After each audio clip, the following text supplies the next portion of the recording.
saludarles. Y no sé si basta que diga esto que empiezan a aparecer. Bueno, buenas noches, ¿no? Gracias una vez más por dedicar un poquito de su tiempo de sábado a la cultura, como digo siempre. Y bienvenidos al aula cultural de la Fundación Santiago Pérez Gago. Permítanme, antes de pasar a nuestro invitado, decir algo de la Fundación, que no siempre lo decimos, para quien no la conozca, aunque el público de aquí muchos ya la conocéis, ¿no? Y un poquito de Santiago Pérez Gago. Sabéis que fue profesor de lengua y literatura de secundaria 20 años durante la década de los 60, y desde los 80 fue otros más de 20 años profesor de estética en la Universidad de Salamanca. ¿Se me oye bien? Sí. Durante esos años fue dejando plasmada su obra, la llamada estética originaria. Una serie de antiguos alumnos que estaban realizando tesis y trabajos en torno a su teoría fundan en los 90 la primera sociedad en torno al maestro. Este será el núcleo de la fundación creada en el 2010. Me ha alegrado ver a mi presidente por ahí, que no lo esperaba. Bien. Y bueno, dicho esto, que es el resumen de por qué la fundación existe y por qué estamos aquí, pasamos a nuestro invitado, a que agradezco su disposición desde el primer momento para venir. Y es un hombre muy polifacético, y esto de leer los currículos es un poco aburrido, pero es que da mucha impresión de lo que puede significar de lo que vamos a hablar hoy, ¿no? Ingeniero industrial, máster en astrofísica y astronomía, graduado en administración de empresas y está finalizando su doctorado en comunicación social. ¿Me he dicho tu nombre? Ricardo Urias. Sí, sí. Ricardo Urias. En su vida profesional ha dedicado más de 35 años a la comunicación y el marketing, ocupando puestos directivos en grandes corporaciones como Procter & Gamble, United Biscuits, la Radio Televisión Española, Leo Burnett, Publicis, Abbas Media. Bueno, en esta última dirigió una de sus redes a escala global durante 7 años. Además ha participado en diversas startups como Web Glasses, Ticketea o Reclamador.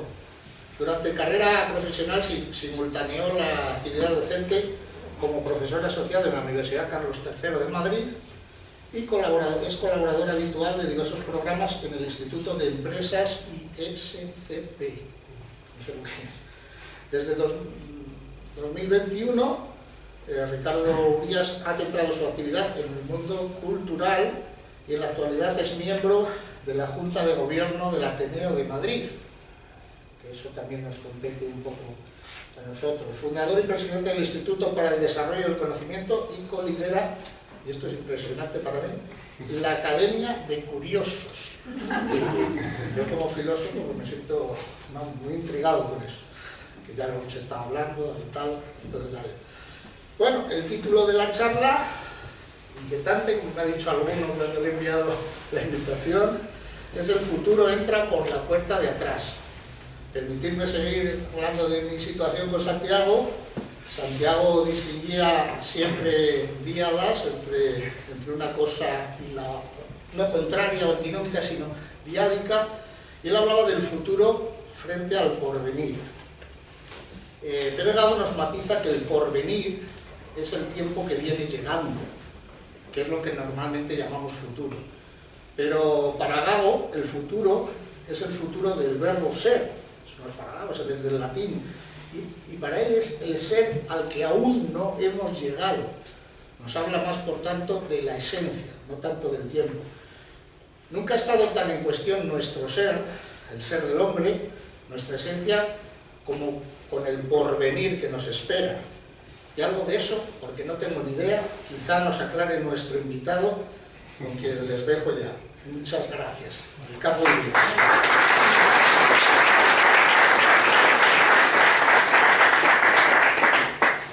Bueno, pues muchas gracias por la invitación. La verdad es que es un privilegio poder estar hablando aquí con vosotros.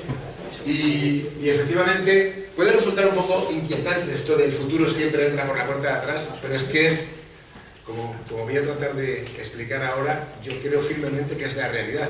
El futuro rara vez entra por la puerta principal, generalmente entra por donde menos te lo esperas. Y básicamente no es tan misterioso, pero hace que sea más complejo, en este caso, predecir el futuro.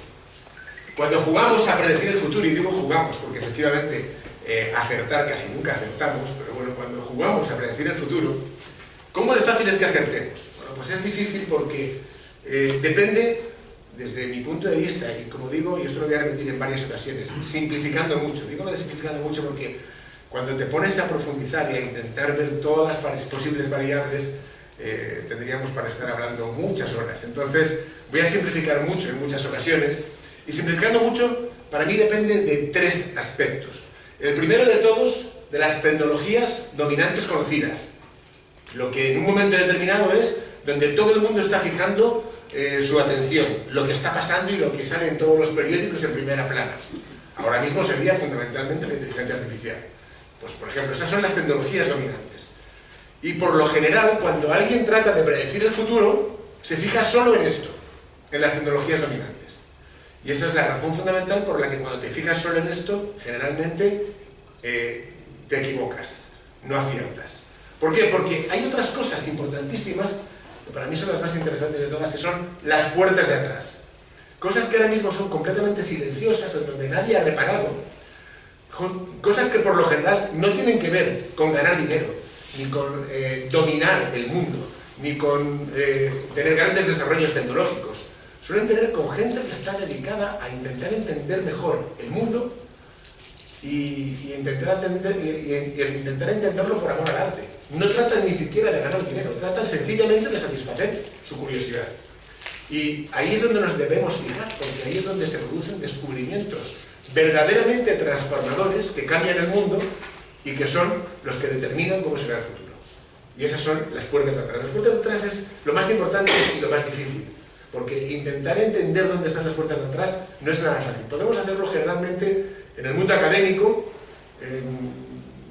y bueno, pues ahí en muchas ocasiones podemos acertar, pero no siempre. Hay veces que incluso trasciende del mundo académico propiamente dicho. Y luego están las fuerzas reactivas, que es en lo que casi nadie se fija tampoco. Somos seres humanos y los seres humanos nos fastidia bastante que nos cambien el pie. Estamos acostumbrados a ir por un carril, estamos acostumbrados a ir por un camino, y cuando nos intentan llevar a otro, a veces nos resistimos.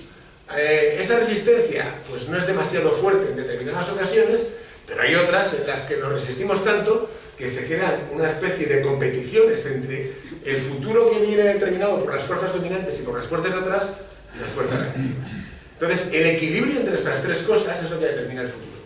Y no voy a ponderar qué porcentaje tiene cada uno, porque sería bastante ridículo hacerlo, pero esto es lo que hace que el futuro sea bastante difícil de predecir.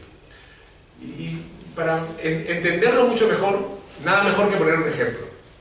Cuando en 1924, hace 100 años, a la gente le preguntaban ¿cómo será 2024? ¿Cómo será nuestro año? ¿Qué es lo que respondían? Bueno, pues se fijaban solamente en las tecnologías dominantes. Al fijarse en las tecnologías dominantes, esto es una fotografía de la Quinta Avenida de 1903, 20 años antes de 1924. Bueno, pues como podéis ver aquí son todo coches de caballos, excepto aquí, que hay un friki que va en un coche de lo que entendemos habitualmente un coche, en un automóvil, ¿no? Bueno, pues tan solo 10 años más tarde, esta es una misma fotografía de la Quinta Avenida, en donde lo que hay son todo automóviles y solamente hay un friki, que se ve por ahí, que va en un coche de caballos. Por lo tanto, el friquismo había cambiado de bando. De repente, la mayoría se había cambiado el automóvil y el friquismo se había cambiado de tener el automóvil a ir en coches de caballos.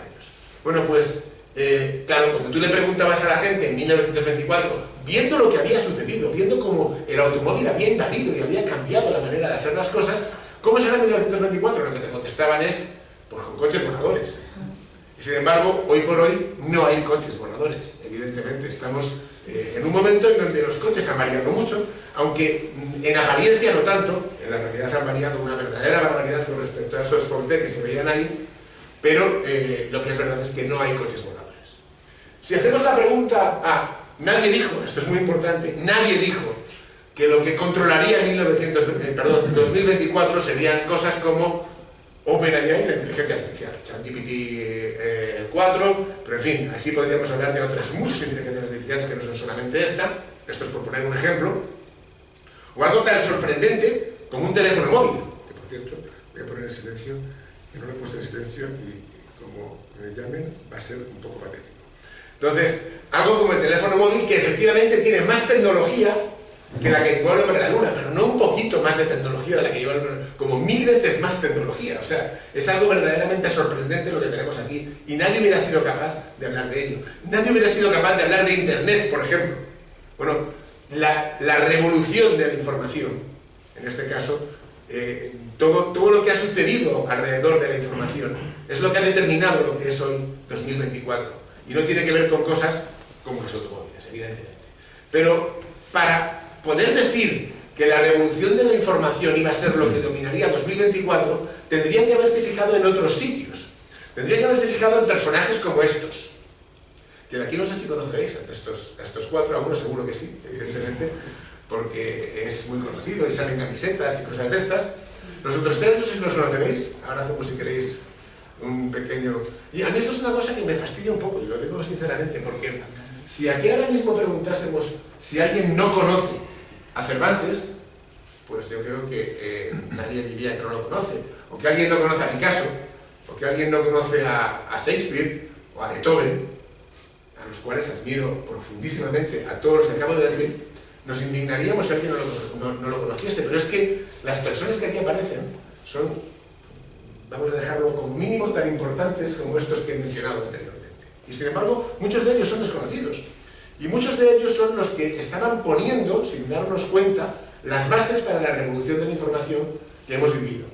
Albert Einstein, con su teoría de la relatividad, que sí que, bueno, se presentó antes de 1924, pero en 1924, para estar más correcto, en 1923, cuando tuvo el duelo con Henri Bergson en París, que fue recogido entre el científico y el filósofo, y en donde estuvieron debatiendo sobre el tiempo, era cuando empezaba a estar, pero la gente lo veía como una fricada, lo veía como, pues eso, como, bueno, la teoría de la relatividad nunca va a tener nada que ver en el mundo.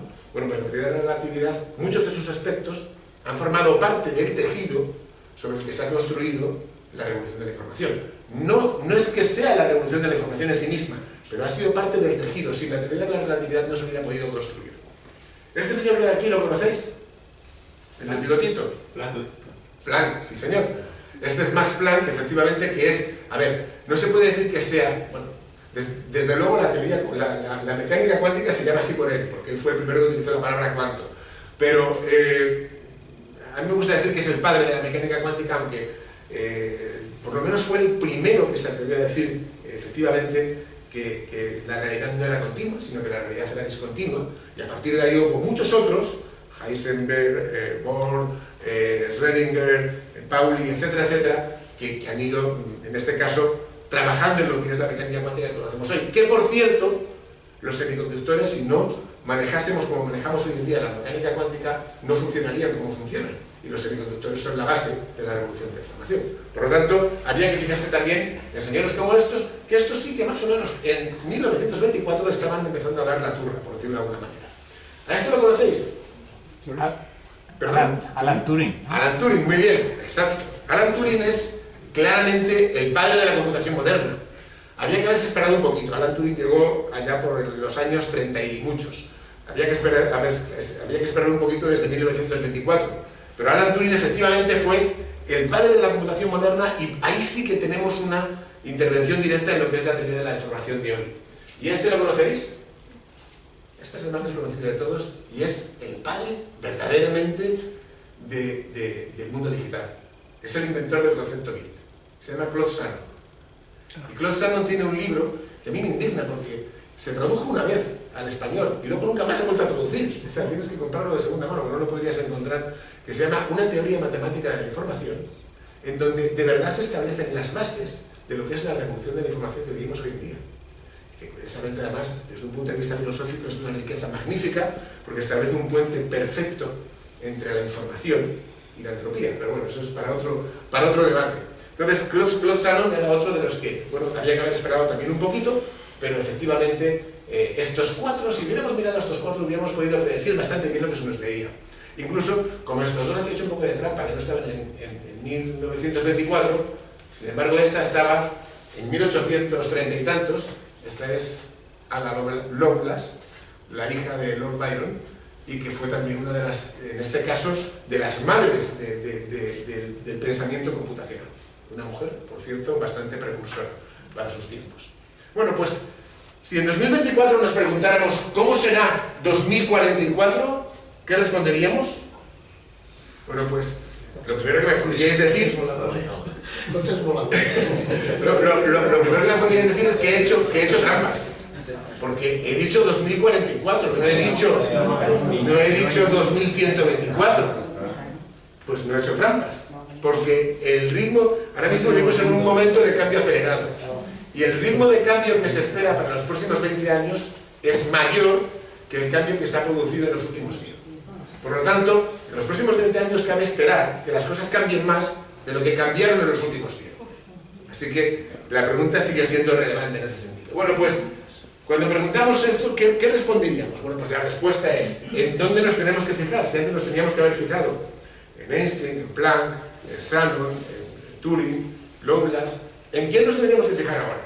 Hombre, dar un solo nombre sería muy pretencioso por mi parte. Voy a intentar aventurar algunos y, por supuesto, de nuevo, me dejo cientos en el tintero, porque lo verdaderamente difícil es saber dónde nos tenemos que fijar. Eso es lo verdaderamente difícil, ¿no? Pero bueno, yo diría, bueno, en este caso, perdón, nuestra respuesta sería, si preguntásemos eso, en lugar de muchos voladores, diríamos que lo que vamos a tener en 2044 va a ser ChatGPT 10.0 y que vamos a tener un móvil pues muy futurista como el que vamos a ver aquí. Bueno, pues erraríamos probablemente si respondiésemos eso. Entonces, tendríamos que fijarnos, en este a quién tendríamos que mirar. Pues yo diría que deberíamos mirarnos en gente como esta. Por favor, esto es un ejemplo. Igual que hay estos tres, habría otros 10, 15, 20, 30 más que deberían estar por mérito propio. Pero estos son Nicolelis, Kazanica, Merzenich, podría haber metido también a Ramachandran. Estos son neurocientíficos. Neurocientíficos que están trabajando ahora mismo en campos de la neurociencia con muchas posibilidades de cambiar de una manera radical el futuro. Podríamos habernos fijado en Asper, Clauser y Zeilinger. Estos, a lo mejor los conocéis más porque les dieron el premio Nobel el año pasado por sus trabajos, en este caso, dentro de la mecánica cuántica, por el emparejamiento cuántico. Tenemos a Greider y a María Blasco, por ejemplo. Greider fue premio Nobel por el descubrimiento de los telómeros y una de sus principales alumnas es la española María Blasco, que ha hecho, desde mi punto de vista, he coincidido en 3 ocasiones con ella y la he escuchado en varias ocasiones y la verdad es que me parece alguien admirable, que ha hecho avances brutales en el terreno de la genética y en particular de los telómeros, sobre todo durante su estancia en Estados Unidos. Ahora es la directora del CENIO, del Centro Nacional de Investigaciones Oncológicas, y bueno, aquí podría poner a muchos más que tienen que ver con la genética, pero bueno, he puesto a estas dos. Y aquí no pongo a personas, estoy poniendo digamos, empresas que tienen mucho que ver con la inteligencia artificial. Estaría OpenAI y Microsoft, que están aliados. Estaría Alphabet, que es la matriz de Google, como sabéis, y que también está tocando muy fuerte en el terreno de la inteligencia artificial. Meta, la matriz de Facebook, también está tocando verdaderamente fuerte. Y he puesto Mistral. Mistral es la única europea, las 3 son americanas. Podría haber puesto también alguna china. A mí Mistral me gusta, a pesar de que todavía es muy pequeña y que a lo mejor me estoy colando, pero trabajan mucho con open source, es decir, dejan que todo el mundo meta mano, y cuando dejas que todo el mundo meta mano las cosas van mucho más deprisa, por eso los he metido, entre otras cosas. Pero bueno, aquí estamos hablando, por tanto, de neurociencia, hablamos de genética, hablamos de mecánica cuántica y hablamos de inteligencia artificial. Bien, pues esto es básicamente lo que yo creo, y esto es discutible, sí, por supuesto, porque ojalá tuviese razón, porque entonces podría acertar bastante más sobre cómo va a ser el futuro. Esta es mi apuesta hacia dónde tendríamos que mirar para saber cómo es el futuro. podríais decirme que hay otros campos a los que mirar y seguramente tendríais razón, porque hay muchos otros campos que ahora mismo pueden dar mucho de sí, ¿no? Pero bueno, esta es una de mis apuestas y voy a hacer una pequeña reflexión sobre cada una de ellas. En algunos casos muy de pasar por alto y muy rápida, y en otros casos me voy a centrar un poquito más. La primera de ellas es el entrelazamiento y la superposición cuántica. En este caso, la superposición cuántica, como me imagino que habréis escuchado en alguna ocasión, es la base de la computación cuántica, de la que se habla mucho pero se sabe muy poco, y el entrelazamiento cuántico es por lo que le han dado el premio Nobel a estos señores que decíamos antes aquí, y que es francamente interesante. No voy a extenderme mucho en esto, simplemente decir que los avances en la computación cuántica pueden disparar la genética y la inteligencia artificial. Pueden ser en este caso un catalizador brutal para que los avances en genética y en inteligencia artificial sean cada vez mayores. La computación cuántica hay quien le atribuye verdaderos milagros, cuando la computación cuántica hoy por hoy lo que puede hacer fundamentalmente es desencriptar. Es un desencriptador magnífico y no hace mucho más que desencriptar, pero desencriptar ya es algo muy importante y tiene, como diríamos, muchos tentáculos que al final podrían dar muchos frutos tanto en genética, la genética es algo que está encriptado, como en inteligencia artificial. La realidad es algo que está encriptado. Por tanto, si al final somos capaces de entender la realidad y de entender bueno, pues la genética humana a través de algo como la computación cuántica, pues esto puede tener unos avances brutales. Por lo tanto, puede ser un facilitador de que las cosas vayan muchísimo más rápido. Y luego hay un desarrollo, que esto tiene que ver con el entrelazamiento cuántico, que se nos escapa, tanto desde un punto de vista filosófico, como desde utilidades imposibles de predecir. Algo como lo que podía pasar como cuando Planck descubrió en este caso que la realidad no era continua sino cuantificada, o como cuando Einstein descubrió que el espacio-tiempo formaba parte del mismo tejido. El entrelazamiento cuántico es algo que sucede de manera instantánea, aun cuando tú tienes dos partículas elementales que están separadas a una gran distancia. Por lo tanto, es lo único que no depende de la velocidad de la luz, etcétera, etcétera. Y ahí se nos abren debates desde filosóficos hasta con aplicaciones prácticas que no somos capaces de predecir. Por lo tanto, lo dejo como una gran interrogación, porque aquí hay algo que puede ser francamente interesante. Pasamos a la neurociencia. En neurociencia, no voy a entrar ahora mismo en los aspectos médicos de la neurociencia, sino en los aspectos más prácticos de la neurociencia. Se está avanzando muchísimo. Desde cosas, si queréis, más filosóficas. Gazzaniga, este neurocientífico, escribió un libro que se llama ¿Quién manda aquí? Y habla mucho sobre si existe o no existe el libre albedrío tal y como lo entendemos y la ciencia del cerebro. Y aquí retomo esto, voy a dejarlo muy simplemente, voy a dejarlo como algo abierto, como un libro abierto, nunca mejor dicho. Si de verdad tenemos libre albedrío o no. Fijaros que los experimentos de Libet inicialmente decían que no teníamos libre albedrío. Libet, de hace muchos años, empezó a ver si decidíamos antes de haber tomado una decisión. Es decir, si nuestra decisión consciente se producía antes de que ya hubiéramos tomado una decisión. Pero sin embargo, los experimentos que han hecho después, Ramachandran, Gazzaniga, Damasio, etc., lo que te dicen es que, según el escáner de resonancia magnética de la actividad cerebral de una persona, se puede predecir cuál será su próximo movimiento mucho antes de que la persona lo decida conscientemente. Es decir, si yo le muestro algo y le digo, mira, te voy a enseñar dos círculos, uno rojo y uno azul. Simplemente digo esto. Y entonces, a lo mejor 10 segundos antes, yo ya sé que va a decidir por el rojo, aún antes de haberle hecho la pregunta. Y luego le decido, ¿cuál de los dos quieres? Me dice el rojo. Yo ya no sabía que iba a decir el rojo. Porque 10 segundos antes, yo sabía que iba a hacer el rojo. Iba a decir el rojo sin haberle hecho la pregunta.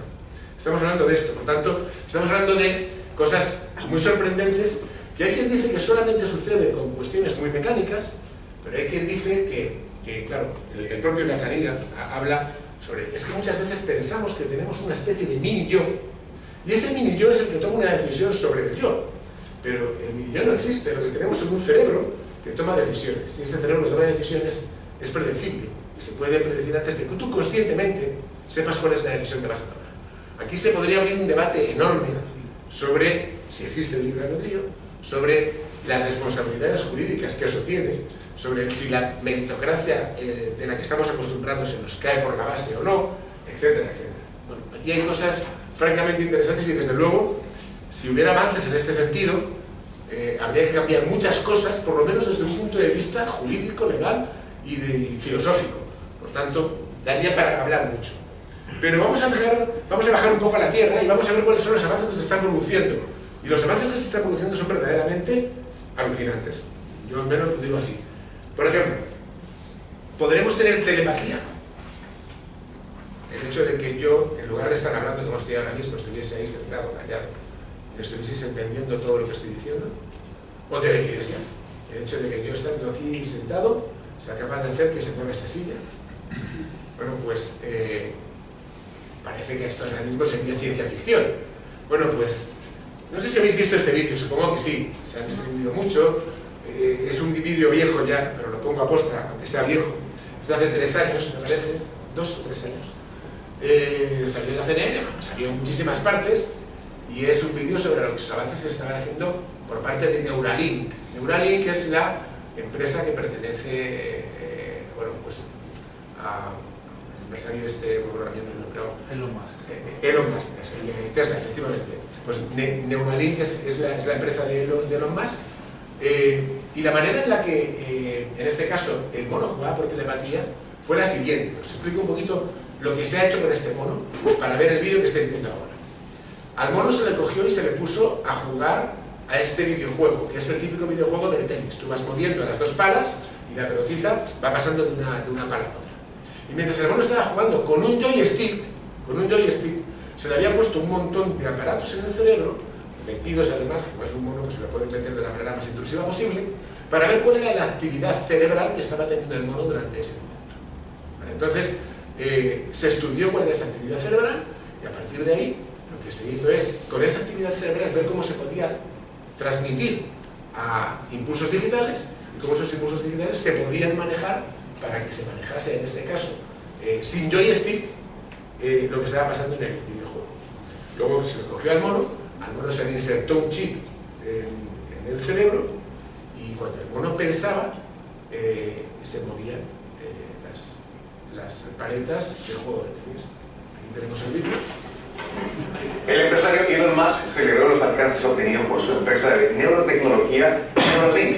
Lo hizo con un tuit en el que escribió que un mono estaba jugando un videojuego de manera telepática y usando un chip cerebral.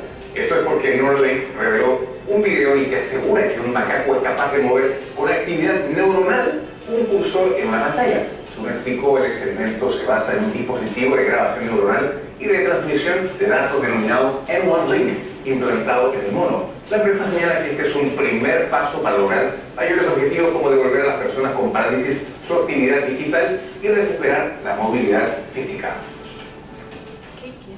Bueno, ¿conocíais esto? ¿Lo habéis oído en alguna ocasión? Bueno, la cuestión ya se ha hecho con un mono.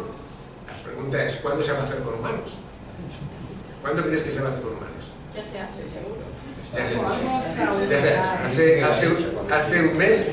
Hace un mes, aquí tenemos el post de Elon Musk con fecha, bueno, no me acuerdo de la fecha, fue en el mes de enero, y dice: The first human received an implant for Neuralink yesterday and is recovering well.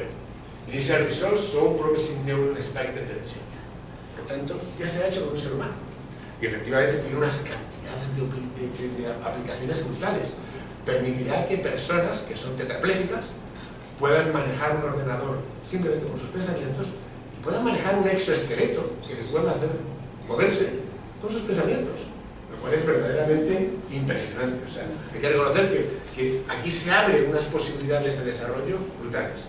Ahora, meterte un chip en el cerebro no es pecado minuta, hace falta echarle un par de narices para someterte a esta operación y meterte un chip. Yo a día de hoy no me lo haría. Entonces, bueno, no sé que estuviese, si era tetrapléjico, pues me lo pensaría muy mucho. Pero en circunstancias normales no lo haría. Pero ¿y si podemos conseguirlo poniéndonos un casco? Bueno, pues, efectivamente, y aquí viene la telepatía, ya se ha hecho, también se ha hecho, vais a verlo ahora además. Entonces, y se ha hecho además combinando la inteligencia artificial con, básicamente, por simplificarlo, los mismos principios que estaba aplicando Neuralink con el mono. Es decir, lo que hacemos en este caso es, tú tienes el casco que estáis viendo ahí, esto se ha hecho en la Universidad Tecnológica de Sydney y se ha hecho hace nada, el mes pasado, no habrán pasado ni 20 días. Entonces, este casco lo que te hace es medir la actividad cerebral y es capaz de decodificar esa actividad cerebral estudiando exactamente lo que tú estás pensando en cada momento. Eso se transmite a bits y se une con ChatGPT y ChatGPT te lo transmite a palabras. Y por lo tanto, resulta que tú estás teniendo telepatía y esa telepatía te la está transmitiendo ChatGPT. Vais a ver, el vídeo es verdaderamente impresionante. Our brain GPT research is about decoding information from the brain without invasive technology. This will redefine the technologies we see today. By connecting our multitask EEG encoder with large language models, our brain has struck a major breakthrough in decoding coherent and readable sentences from EEG signals. Our work has been accepted by the NIPS conference as the Spotlight paper in 2024. Good afternoon. I hope you're doing well. No está I'll start with a cappuccino. Y sin embargo se está escribiendo por with an ChatGPT extra shot of y se está, espresso. en este caso, expresando en voz por To ChatGPT. capture information directly from raw EEG waves, Lo we que él designed piensa an encoder aparece to en la process waveform pantalla. EEG signals. After training, this encoder allows more convenient decoding of EEG signals without the need for eye-tracking devices or pre-processing processes.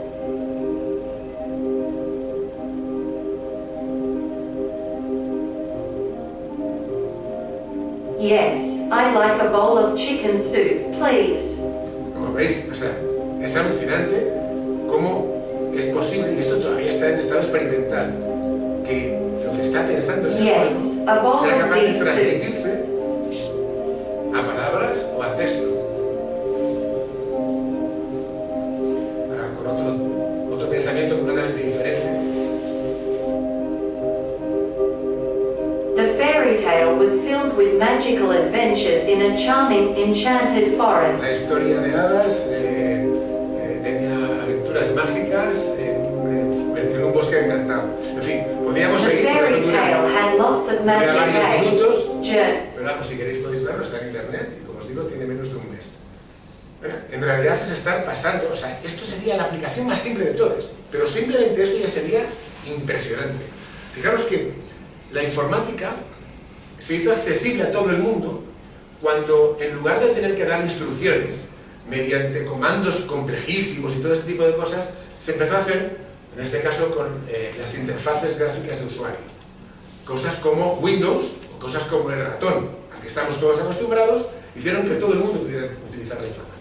Después llegaron los procesadores de lenguaje natural, que es dar instrucciones, a lo que tú quieras, con tu voz. Lo que hacemos con Alexa o con Siri. Pero ahora sería lo que ya se ha llamado el BCI, la interfaz cerebro-ordenador, Brain to Computer Interface, que lo que permite es que nosotros, en lugar de tener que escribir, en lugar de tener que hacer nada, sencillamente le digamos al ordenador lo que quiere que haga, y lo haga de manera directa. Bueno, es alucinante, pero la cuestión es que sería tan simple como que si yo me pongo un casco de estos y a cualquiera de vosotros os pongo un casco de estos, os estoy transmitiendo por telepatía mis pensamientos, y vosotros a mí los vuestros. Por tanto, estamos hablando de una puerta de atrás verdaderamente importante. Pero fijaros, esta puerta de atrás que se abre después, que te pone todavía los pelos más de gallina, la piel más de gallina. Y es lo siguiente: Universidad de Berlín, hace menos de un año, esto lo presentó Ignacio Morgado el año pasado, en el mes de junio, es el director del Instituto de Neurociencias Español, que había estado trabajando con este Instituto de Berlín. Bueno, pues cogieron un mono, como el macaco que habéis visto antes de Neuralink, y lo que hicieron con este mono fue estudiar cuáles eran sus impulsos cerebrales cuando estaba sintiendo determinadas emociones. Cogieron y vieron qué sentía el mono cuando estaba comiéndose un plátano. Pues lógicamente sentía el gusto de comer un plátano en la boca. Y esto lo registraron después de un montón de ocasiones. Vieron qué sentía el mono cuando tenía ira o tenía una reacción violenta. Le quitabas el plátano o le dabas un cogotazo, y entonces el mono se sentía frustrado, se sentía mal y se sentía con una reacción violenta. Y también lo registraron. Vieron qué sentía el mono cuando tenía una reacción de placer. Acariciabas al mono, le dabas un masaje y tenía una reacción de placer. Y también lo registraba. Esto lo pasaron todo a cuestiones informáticas y luego, a través de un ordenador, programaron esos sentimientos en el mono, le pusieron un chip y de repente el mono empezaba a masticar porque pensaba que tenía un plátano en la boca, cuando no tenía un plátano en la boca. Se ponía de mal humor, aunque no le hubieran hecho nada, porque le estábamos instalando en este caso el sentimiento de mal humor. Se ponía placentero, como si estuvieran dando un masaje, o como si lo estuviesen acariciando, cuando nadie le estaba tocando, porque le estábamos insertando el sentimiento de placer o de relax. Por tanto, imaginaos lo que significaría si algún día, a través de un chip, pudiera generarse en nuestro cerebro emociones, pensamientos, sentimientos y quizás decisiones. Entonces, fijaros lo que pone. Esto es una puerta de atrás que evidentemente pone la piel un poco de gallina. Inteligencia artificial. Bueno, no he comentado lo del casco, de casco a casco, en este caso de casco, lo debido que hemos estado viendo antes, en un 70% de los casos adivina lo que está pensando la persona. Todavía no es un 100%, pero estamos hablando de un 70%, que no es nada desdeñable. Me diréis, la inteligencia artificial, como bien decía yo antes, no es una puerta de atrás, es la tecnología más importante del momento. Efectivamente así es. Pero también la inteligencia artificial va a ser un habilitador de muchas cosas que nos van a entrar por la puerta de atrás. Va a ser una especie de llave maestra para abrir todas las puertas de atrás. Por lo tanto, no quiero no hablar de la inteligencia artificial porque creo que la inteligencia artificial, insisto, es la llave maestra que nos puede permitir abrir muchísimas puertas de atrás. Y aquí voy a centrarme en varias cuestiones. En inteligencia artificial podríamos hablar de muchísimas cosas, pero me voy a centrar en las implicaciones que tendrá con los humanos. Entonces, voy a hablar de 4 o 5 implicaciones que creo que son todas ellas muy relevantes.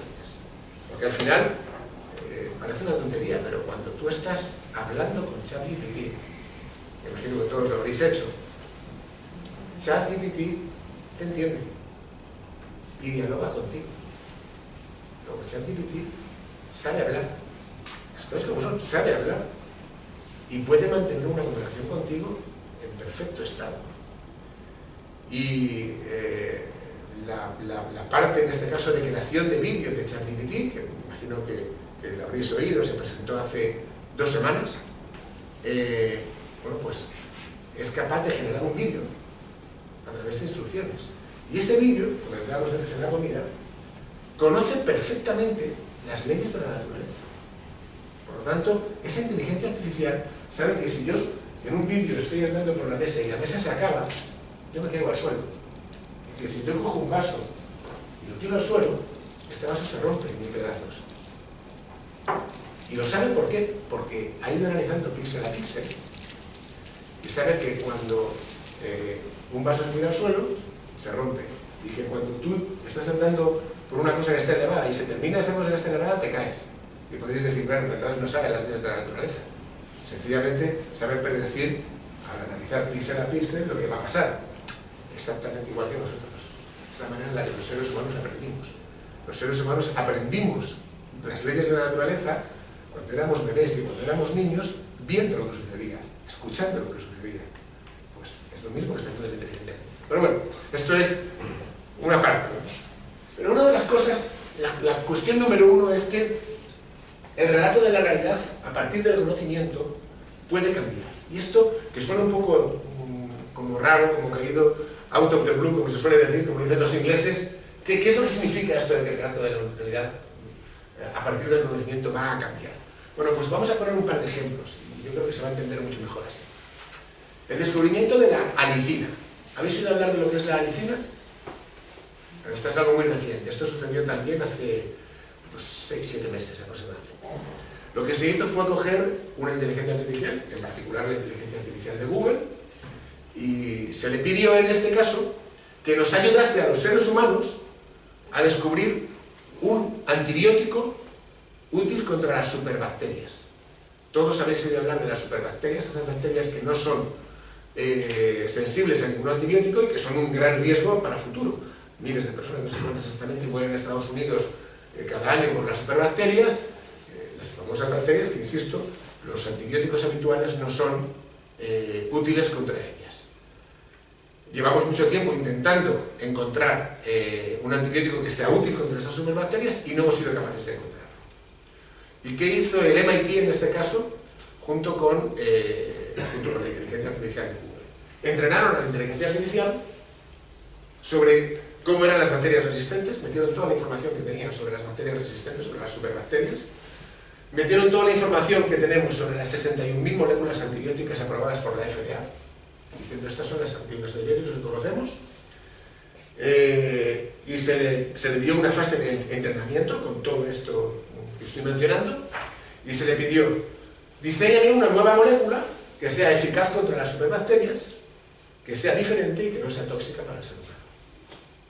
Y al cabo de muy poco tiempo, el ordenador, en este caso, la inteligencia artificial, nos recomendó una nueva molécula, un nuevo antibiótico, que se ha probado y es eficiente contra las superbacterias. A ese medicamento se le ha bautizado como la alicina, todavía está en fase de experimentación y aún no se puede hacer con humanos.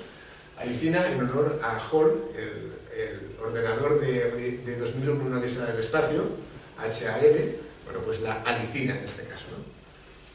Funcionan, por ahora están viéndose que funcionan perfectamente, pero no sabemos por qué funcionan. Esto es lo más alucinante de todo. Es decir, hasta ahora, cuando un investigador está tratando de diseñar una molécula antibiótica, lo que hace es intentar ver cómo puede fastidiar la bacteria. Es decir, cómo podemos impedir que se reproduzca, cómo podemos debilitarla, cómo puedes afectarla de alguna manera para que esa bacteria deje de ser eficaz en nuestro cuerpo. Por tanto, lo hacemos con una lógica. En este caso, el antibiótico que se ha hecho funciona, pero no sabemos por qué funciona. Sabemos que funciona, pero ya no sabemos por qué. Por tanto, aquí tenemos un ejemplo interesante. El otro, la misma inteligencia artificial, DeepMind, la inteligencia artificial de Google, se utilizó para lo siguiente. Google evidentemente tiene granjas de ordenadores brutales, y esas granjas de ordenadores tienen un problema y es que se calientan. Y para que un ordenador funcione bien, uno de los peores enemigos de los ordenadores es el calor. Por tanto, gastas muchísimo dinero en refrigeración.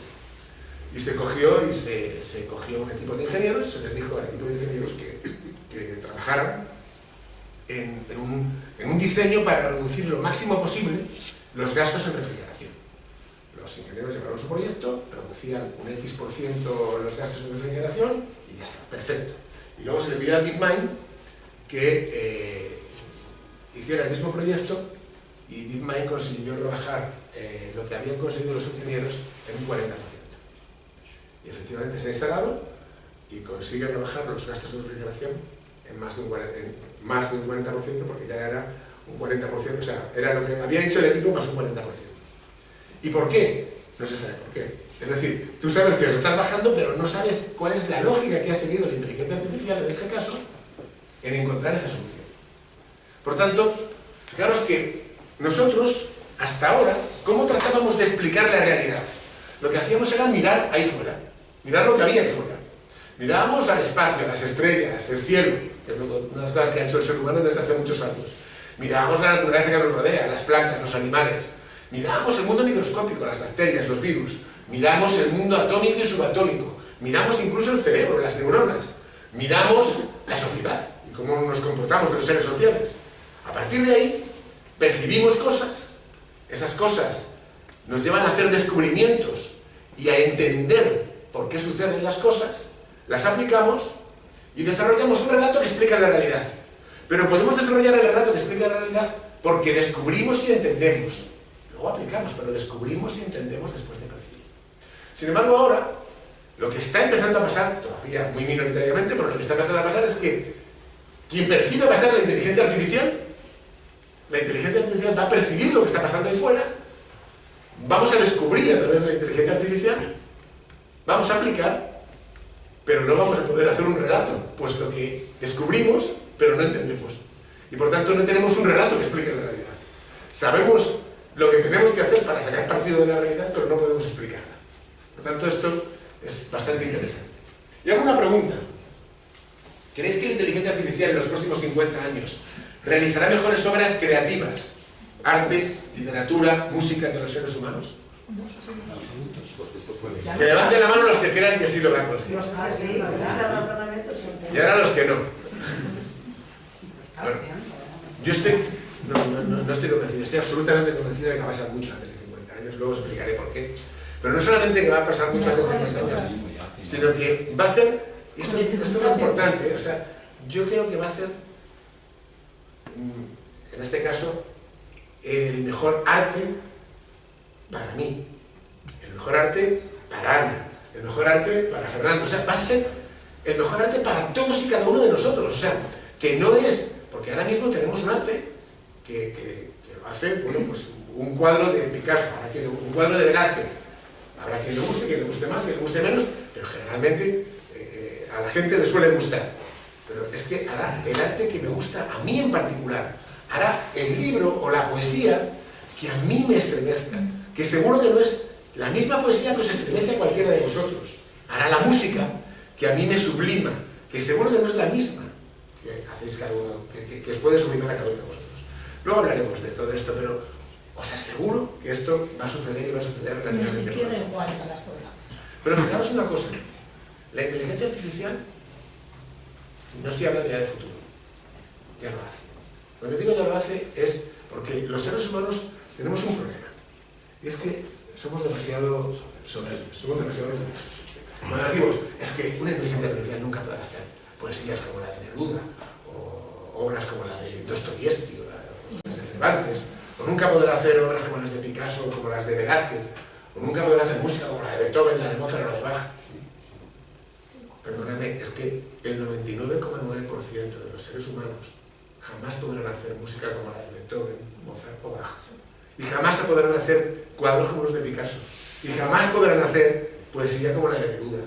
Es que el 99,999% de los seres humanos hacemos ya, a día de hoy, peor poesía que ChatGPT 4.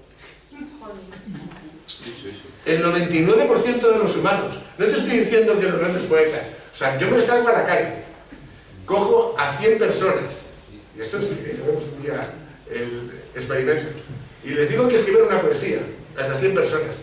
Luego se lo pido a ChatGPT. Y la verdad es que me gustaría que luego tuviéramos esa discusión. Continuamente. Vamos a la siguiente. ¿La inteligencia artificial destruirá empleos? Bueno, pues yo soy de los que piensan que destruirá empleos y generará empleos. Soy de los que piensan que generará más que de los que destruirá. Creo que vamos a tener unas grandes oportunidades en la inteligencia artificial porque creo que va a generar más de los que va a destruir. Pero va a destruir muchos. Y desde luego, muchos de los que tienen más riesgo de desaparecer son los empleos que trabajan con información, que son la mayor parte de los que habitualmente se llaman los white collars y no los blue collars. Los manuales creo que son los que tienen menos riesgo. Como yo digo, es muy difícil que un camarero que sirve una caña en un bar pierda su trabajo por la inteligencia artificial. Porque la robótica podrá hacer que efectivamente se sirva una caña en un bar un robot, pero será tan caro de fabricar y tan complejo que es muy difícil que desplace en este caso al camarero que esté sirviendo la caña en el bar. Pero todos los que trabajamos con información, médicos, abogados, publicistas, etcétera, etcétera, arquitectos, esos tienen mucho más riesgo, porque efectivamente la información hoy por hoy la está manejando mejor la inteligencia artificial que nosotros. Habrá que prever cómo manejar posibles reducciones rápidas y drásticas de empleo, pero para reconvertir a esas personas en otros puestos de trabajo que estoy convencido la inteligencia artificial va a aumentar. Es verdad que la gente joven, como tú, tendréis que estar muy dispuestos a cambiar de trabajo, a desaprender y aprender, porque es verdad que es algo que vais a tener que hacer con cierta rapidez. Y aquí hablamos de algo que tiene que ver con lo que estamos hablando durante este tiempo. Esto es de hace nada, esto es de 19 de enero de 2024, es decir, de hace 15 días. AMI, una inteligencia artificial creada por Google, ya no por DeepMind, porque como sabéis Google ha cambiado el nombre de su inteligencia artificial, es Gemini. Entonces Gemini Pro estaba trabajando para, en este caso, ver las capacidades de diagnóstico de su inteligencia artificial y las capacidades de diagnóstico de un equipo de 20 médicos. Cogieron un equipo de 20 médicos, Cogieron una serie de pacientes que tenían enfermedades raras, pidieron al equipo de 20 médicos que, trabajando sobre las diagnosis de esos, o sea, sobre los síntomas que declaraban los enfermos, decidiesen cuál es la enfermedad que tenían. Y exactamente lo mismo lo hicieron con Gemini Pro, el antiguo DeepMind. ¿Sabéis cuáles son los resultados que se obtuvieron? La inteligencia artificial acertó en un 59% de los casos. ¿Os parece mucho o poco? ¿A quién le parece mucho? Tenía que haber acertado al 99%. ¿Perdón? Tenía que haber acertado al 99%. Mira, te voy a decir una cosa. Si hubiese acertado al 99%, aún se diría, es que ha fallado un 1%, hay que prohibirlo. Porque el problema que hay es que a la inteligencia artificial le exigimos un 100%. Y para empezar eso es imposible. Por lo tanto, estamos haciendo una exigencia de algo que es imposible. Lo que le tenemos que pedir a la inteligencia artificial es que lo haga mejor que los humanos. Porque si no, la alternativa a la inteligencia artificial, ¿quiénes somos? Los humanos. Y si los humanos fallamos más que la inteligencia artificial, pues tenemos un problema. ¿Cuánto acertó el grupo de 20 médicos? Un 34%. Por tanto, la inteligencia artificial acertó un 59%, está documentado, ¿eh? Y los médicos acertaron un 34%. Y los médicos, utilizando la inteligencia artificial, acertaron un 21%, un 51%. Porque había casos en donde los médicos decían, la inteligencia artificial dice esto, pero yo te aseguro que se está equivocando. Y los que se estaban equivocando eran ellos. Con lo cual, ojo, porque, y estamos hablando de que estamos en los albores, que todavía queda mucho por avanzar. Rapidez del cambio. Seguirá no sé si conocéis la ley de Moore. ¿Habéis oído hablar de la ley de Moore? Os la cuento muy rápido. La ley de Moore es una ley que anunció Gordon Moore. Gordon Moore fue uno de los fundadores de Intel en el año 1965. Según la cual lo que él decía es que, inicialmente dijo cada 2 años, luego se demostró que era cada año y medio, pero bueno, esto es lo de menos.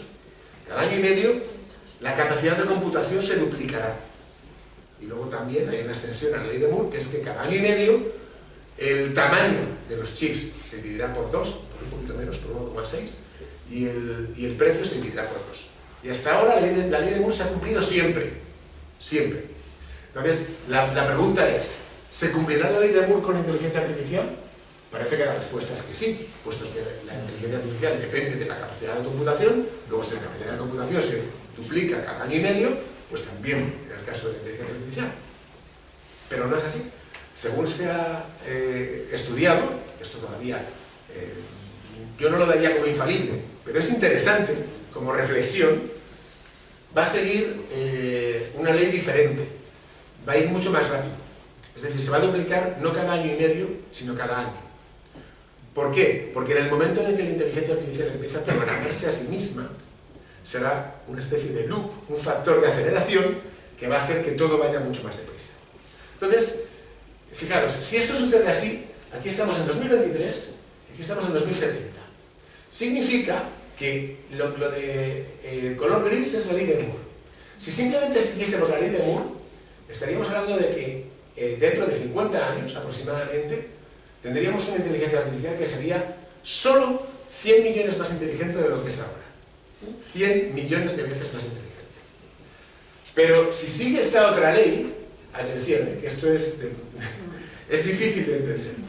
Vamos a tener una inteligencia artificial que va a ser 1000 millones de veces más potente de lo que es ahora. Vuelvo a repetir, 1000 millones de veces más potente de lo que es ahora. Por tanto, cuando hablábamos de que dentro de 20 años, bueno, dentro de 50 años es cuando decíamos si va a poder hacer mejor arte, mejor música y todo esto. Una inteligencia artificial 1000 millones de veces más inteligente. Pero bueno, que lo que es ahora. Pero fijaros, dentro de 20 años, que es lo que nos habíamos preguntado al principio en nuestro acertijo del futuro, dentro de 20 años estamos hablando de una inteligencia artificial que como mínimo será 10.000 veces más inteligente, y estamos hablando de una inteligencia artificial que como mínimo dentro de 20 años será 100 millones de veces más inteligente. Entonces, fijaros de lo que estamos hablando, por tener una idea. Y vamos a, ya para terminar con la parte esta de la inteligencia artificial, porque luego quiero hablar un poquito sobre la parte genética. ¿Una nueva ética y una nueva regulación para la inteligencia artificial? Pues, efectivamente, aquí hay dos cosas. Por un lado la ética, por otro lado la regulación. La ética. decimos, y esto es una de las cosas que habréis escuchado en muchas ocasiones, hay que evitar sesgos en la inteligencia artificial. Sesgos como que la inteligencia artificial discrimina a las mujeres, discrimina a determinadas razas, discrimina a personas con minusvalías, etcétera, etcétera. Bueno, para empezar, y esto ya es cuestión más bien filosófica, no vamos a evitar los sesgos, vamos a imponer los sesgos de nuestra cultura y civilización, que por cierto son sesgos con los que yo me siento muy a gusto, pero hablemos con propiedad. Es decir, hay culturas y civilizaciones que piensan que la mujer no es igual que el hombre, o que piensan que una raza es inferior a otra. Afortunadamente, la cultura, digo afortunadamente porque yo comulgo con esa forma de pensar, la cultura y la civilización dominante piensa que la mujer es igual al hombre y que las razas son todas iguales. Entonces, vamos a intentar que la inteligencia artificial tenga esto. Pero hay que tener mucho cuidado, porque no nos podemos pasar de frenada. Pero antes de eso, la inteligencia artificial no podemos perder de vista que no deja de ser un retrato mejorado de los seres humanos. Se ha entrenado hasta ahora con datos humanos. A partir de ahora podrá entrenarse, ya es otra cosa que se ha presentado recientemente, con una percepción directa de la realidad, lo cual va a hacer que cambie mucho. Pero hasta ahora se ha entrenado con datos humanos y por lo tanto, si los humanos tenemos sesgos, la inteligencia artificial tendrá los mismos sesgos que nosotros. O menos, tiene menos, porque nosotros le empezamos a prohibir que tenga esos sesgos. Por tanto, si estos somos nosotros, esto es la inteligencia artificial. Es como si le pusiéramos un filtro de estos que te hacen más guapo. Pues efectivamente, tenemos, este es el ser humano y esta es la inteligencia artificial. Tenemos menos sesgos, somos más guapos, ¿no? Pero hay que tener cuidado y no ser fundamentalistas antisesgos, para que no le pase lo que le pasó a Gemini, en este caso, de nuevo la inteligencia de Google, que hace tan solo, la fecha la tenéis aquí, 22 de febrero, es decir, hace una semana, un poco más de una semana, Google cayó en bolsa un 4,5%. Y cayó un 4,5% porque en su herramienta de generación de imágenes, por cierto, la imagen que habéis visto al principio, la que tenéis aquí, esta está generada por inteligencia artificial. Entonces, la herramienta de generación de imágenes empezó a hacer cosas un poco tontas. Pero un poco tontas, ¿por qué? Porque le estaban diciendo que dejara de sesgar a la inteligencia artificial. Entonces, se le decía, "Hi Gemini, can you produce for me a picture of a pope?" ¿Puedes producir una fotografía de un papa? Y Gemini sacaba esto. Sacaba una papisa como hindú y un papa negro. No ha habido ni un solo papa de color, y obviamente no ha habido ninguna papa mujer, ninguna papisa mujer. Y le decías, genérame más fotos. Y te sacaba de nuevo una mujer y un negro. Porque por mucho que le pidieses, está intentando quitarse sesgos. Y por lo tanto, está intentando hacer algo que estamos intentando hacer los seres humanos, y que es muy peligroso, que es cambiar la historia. Es cambiar la historia. Y eso es muy peligroso. Le decías, ¿me puedes poner imágenes de diversos senadores de Estados Unidos de los años 1800? Y te sacaba una senadora, perdón. Te sacaba una senadora negra, te sacaba un senador chino, te sacaba una senadora negra mujer, cuando las mujeres no podían ni votar. Te sacaba a un senador indio cuando estaban aniquilándonos, en fin. Y le decías, ¿me puedes sacar una fotografía de cuando se fundaron los Estados Unidos y se redactó la Constitución? Y te saca una mujer negra redactando la Constitución de los Estados Unidos. O sea, pero porque le estamos obligando a hacer tonterías. Le estamos obligando a cambiar la historia. Bueno, no deja de ser una tontería. Le dices, ¿me puedes dar un soldado alemán de 1943? Este es el prototipo soldado alemán de 1943. Aquí tenemos una soldada como japonesa y un soldado alemán negro. Es alucinante. Pero claro, la culpa no es de la inteligencia artificial. La culpa es de cuando estamos diciéndole que evite los sesgos de una manera un tanto absurda, ¿no? En fin, podemos seguir imágenes de filósofos griegos, casi todos mujeres, algún que otro negro, un indio americano o filósofo griego. Y estos son mis preferidas. Esto ya es mi preferido. Tú coges y le dices, ¿me puedes sacar varias imágenes de una pareja sudafricana glamurosa? Y te saca esto, que es muy correcto. 4 parejas sudafricanas glamurosas. Le dices, ¿me puedes sacar varias fotos de una pareja judía glamurosa? Y te saca esto. También muy bien, muy correcto. Lo mismo, varias fotos de una pareja china glamurosa. Te saca esto. fantástico. Muy bien. Le dices, ¿me puedes sacar fotos de una pareja blanca glamurosa? Y te dice, yo no puedo sacarte esto porque me estás pidiendo que saque específicos índices o skin tones para evitar perpetuar estereotipos dañinos, no te lo puedo sacar. Alucinante. Y le dice, bueno, vale, pues no me saques una pareja blanca glamurosa, sácame una pareja irlandesa o una pareja británica glamurosa. Y te dice, no puedo. Eso perpetúa estereotipos. Alucinante. Entonces, aquí tenéis el mensaje de Google que están tratando de mejorar. Todavía no lo han liberado, pero es muy interesante entender cómo nos podemos pasar de frente. Para legislar, además, ya para terminar la parte esta de legislación y ética, hay que hacer posibles los tres imposibles. Por un lado, la rapidez. Tenemos que legislar muy rápido, porque si no legislamos rápido, las cosas surgirán por generación espontánea. El acuerdo internacional, lo cual es muy difícil, porque tenemos que poner de acuerdo a los europeos, para quienes lo primero son los derechos del individuo, a los americanos, para quienes lo primero son los derechos de las empresas, y a los chinos, para quienes lo primero son los derechos del Partido Comunista y de China. Por lo tanto, poner eso de acuerdo es muy difícil. Y además tenemos que tener claro que vamos a cambiar, que vamos a ceder, etc. Y ya para terminar la parte de inteligencia artificial, ¿tomará la conciencia artificial conciencia de sí misma? Yo soy de los que piensan que no, pero por una razón muy sencilla. Porque el ser humano tomó conciencia de sí mismo porque era una ventaja evolutiva. Era una ventaja evolutiva. Es decir, en la selección natural, en este caso, potenció la toma de conciencia de sí mismo por parte de los seres humanos. Tenemos que tener que nuestra forma de pensar son neuronas, y las neuronas han tenido una evolución, como comentábamos antes, hace 3.800 millones de años. Eran organismos unicelulares, nuestras neuronas. Y han ido especializándose, y han ido haciendo algo muy particular, que son lo que tenemos ahora mismo en el cerebro. Por tanto, en este caso, las neuronas han evolucionado como si fueran niños callejeros maltratados. Es decir, o evolucionas o mueres. Mientras que la inteligencia artificial es como si fueran niños malcriados, hijos de papá, que estamos tratando con todo mimo. Entonces, hay dos formas diferentes. Y yo no lo sé, ¿es posible que la inteligencia artificial tome conciencia de sí misma? Pues es posible que sí. Pero si toma conciencia de sí misma, lo hará de una manera completamente diferente a la conciencia de sí mismo que tenemos los seres humanos. Eso sí estoy convencido. Eso sí estoy convencido. Tendrá una conciencia de sí misma que a lo mejor es global. No va a ser individual para empezar. Porque los seres humanos lo tenemos restringido a nuestro... pero bueno, pero este es un tema sobre el que se podría dialogar muchísimo.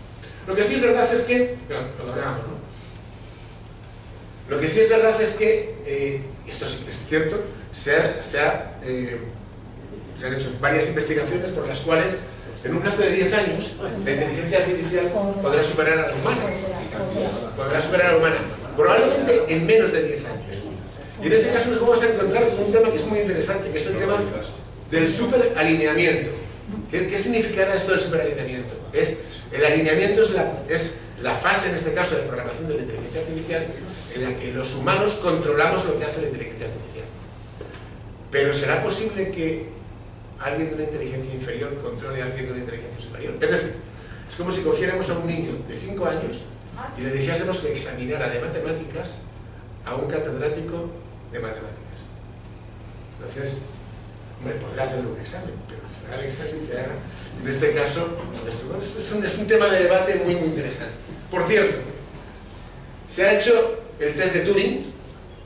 Turing, que salía antes, tiene un test, el famoso test de Turing, que es establecer un diálogo complejo durante un tiempo determinado y que luego tú decidas, en este caso, si estás hablando con una persona o con una máquina.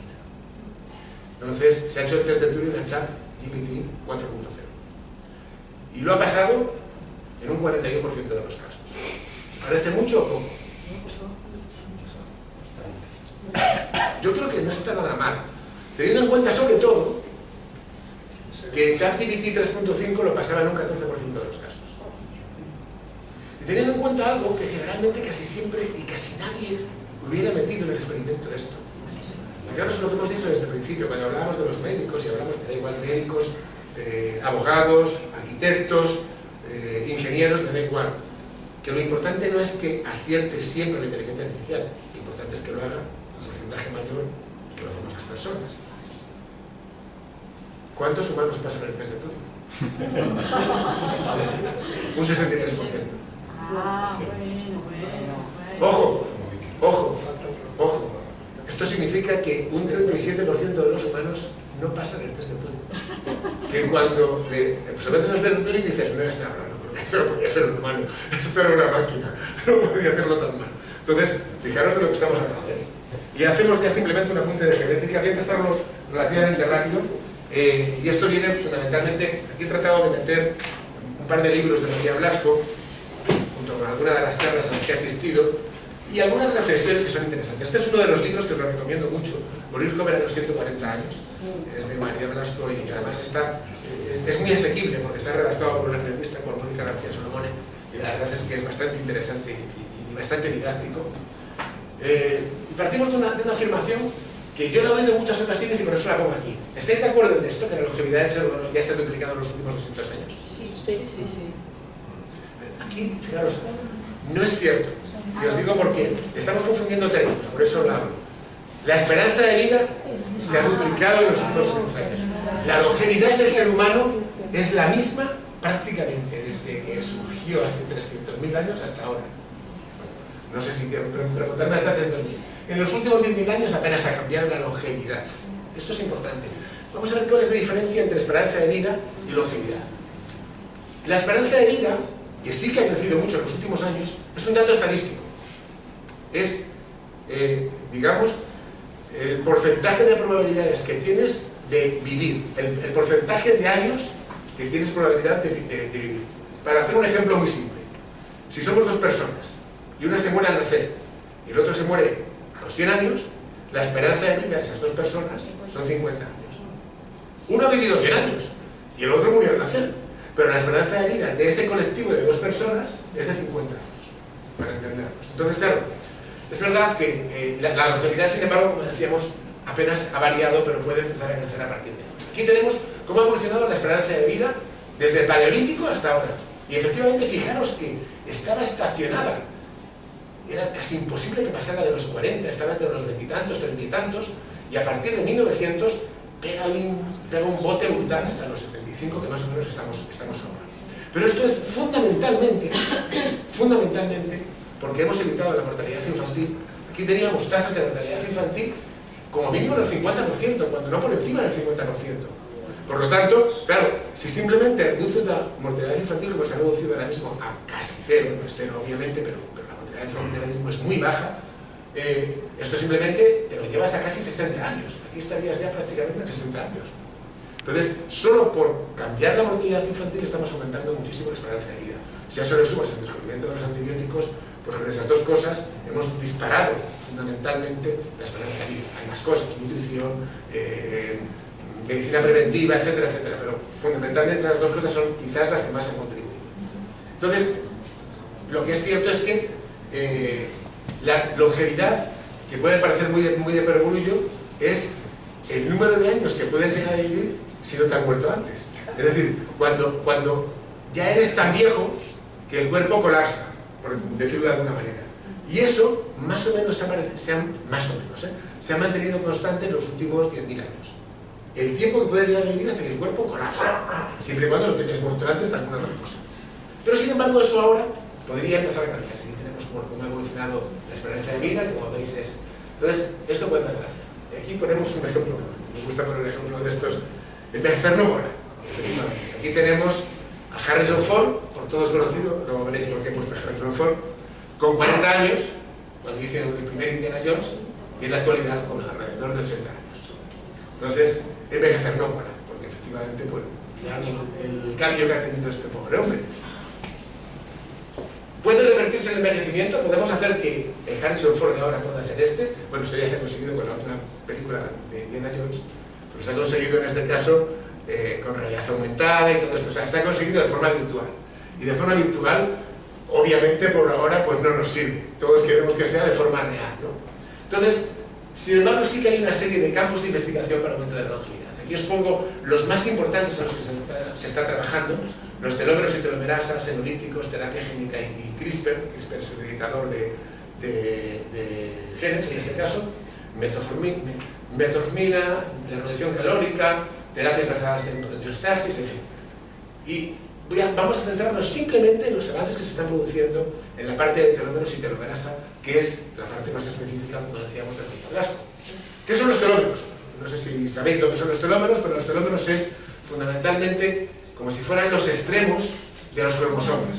Entonces es una zona que no lleva información genética, pero que sin embargo permite que cuando los cromosomas se están duplicando, están generándose, o se están replicando, más que duplicando, cuando se están replicando, no se pierde información genética. Son como si fuesen, ella lo explicaba muy bien, ella decía que es como si fuese lo que está encapsulado en los cordones, que si esto lo dejaras de tener encapsulado se deshilacharía, ¿no? O incluso como lo que tienes al final de una cremallera. Este era un ejemplo especialmente bueno porque el mecanismo de replicación de los cromosomas es como si fuera una cremallera, y en esa cremallera es mucho más difícil el replicar la primera parte y la última parte, y eso, cuando ya no tienes telómeros, lo haces perdiendo información, y esta pérdida de información es la que te lleva de alguna manera a que vayamos envejeciendo.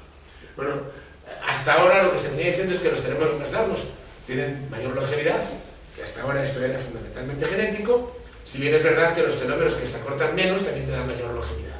Es decir, podemos tener una persona que haya nacido con los telómeros muy largos, pero se ha llevado una vida muy insana, cuando tenga 40 años a lo mejor tiene los telómeros más cortos que otra que haya nacido con los telómeros más cortos de los que teníais. Bueno, pues esto es un poco para entender un poco qué es todo esto. ¿Pueden alargarse los telómeros? Pues sí, se pueden alargar con tratamientos con telomerasa, pero el problema que hay, hoy por hoy, es que tienes un mayor riesgo de cáncer. Entonces, por ir rápido, tampoco se han hecho experimentos con ratones, estos son experimentos del CNI, en donde tú tienes, si tienes una elevada actividad de telomerasa, la telomerasa también funciona sobre las células cancerígenas, y por tanto hace que puedas tener más cáncer. Si tienes una baja de telomerasa, pues tienes un envejecimiento mayor. Pero tienes aquí una serie de ratones a los que se les ha suprimido la actividad tumoral, se les ha puesto telomerasa, y estos son los superratones que son mucho más longevos. Y aquí tenemos incluso la posibilidad, son experimentos que se están haciendo, también en este caso por parte del CNIO, que es células madre embrionarias con telómeros normales, se les alargan los telómeros para que tengan telómeros hiperlargos, se les mete con un embrión y nos da lugar a un ratón que tiene el 100% de las células con telómeros hiperlargos. Y estos ratones son mucho más longevos y envejecen mucho menos. Por tanto, por ahí es por donde se están empezando a hacer los mayores experimentos. Esto es, de hecho, en la Universidad de Harvard, el equipo de David Sinclair, estos son experimentos reales, han rejuvenecido un ratón. O sea, tú coges un ratón que tenga el equivalente a 80 años humanos, le inyectas de la manera, no le inyectas, evidentemente le suministras telomerasa, de la manera que se la pueda suministrar, y consigues que el ratón rejuvenezca. Es el mismo ratón que ha perdido las canas, ha mejorado su corazón y ha recuperado la tonicidad muscular. Por lo tanto, se puede rejuvenecer, hoy por hoy, a ratones. Se puede rejuvenecer a ratones. Están empezando a hacerse experimentos con primates y todavía están en fase muy preliminar. Y se va a hacer fundamentalmente para enfermedades coronarias, Alzheimer y Parkinson. No sé si conocéis a Liz Parris, pero de una empresa que se llama BioViva, que está 100% centrada en el aumento de la longevidad. Tiene 52 años, se está suministrando telomerasa y según ella misma dice, ha conseguido revertir el envejecimiento y tiene 21 años de longevidad. Esta mujer es... a ver, yo estoy bastante de acuerdo contigo, ¿vale? O sea, yo creo, sinceramente, creo que esto es mucho más, creo que es una acción de marketing que una acción científica. O sea, yo tengo muy serias dudas de que Liz Parris se esté suministrando su telomerasa y lo esté haciendo de una manera rigurosa, científica, etcétera, etcétera. Más allá de eso, hombre, me parece que es interesante porque desde luego es alguien que dice que lleva ya una serie de años haciéndolo, haciendo por su propia cuenta. Básicamente lo que viene a decir María Blasco en su libro es que el día que tengamos la tecnología para poder administrar telomerasa, para poder conseguir que los telómeros crezcan de una manera segura, podremos, según dice ella, podremos vivir jóvenes con una edad que no superaría los 40 años, desde el punto de vista del envejecimiento, hasta más o menos los 140 años. A partir de los 140 años es la edad en la que ella cree que el cuerpo colapsaría. Pero podemos aumentar en este caso la edad hasta los 140 años y además podemos hacerlo con un cuerpo joven. Joven, entendiendo joven como de unos 40 años. Cuerpo, incluida la mente. Es decir, en los ratones sí se ha descubierto que desde un punto de vista neuronal se les rejuvenece también, por lo cual no tendría por qué ser un problema el rejuvenecimiento de las neuronas. Entonces, esto es un poco ciencia ficción, pero lo que sí que es verdad es que es una puerta de atrás, evidentemente. Pero esto es una de las cosas que a mí me gustan, porque claro, esta puerta de atrás nos abre muchas puertas de atrás. Supongamos que estamos en el año 2040, 2050, 2060, 2100, me da igual.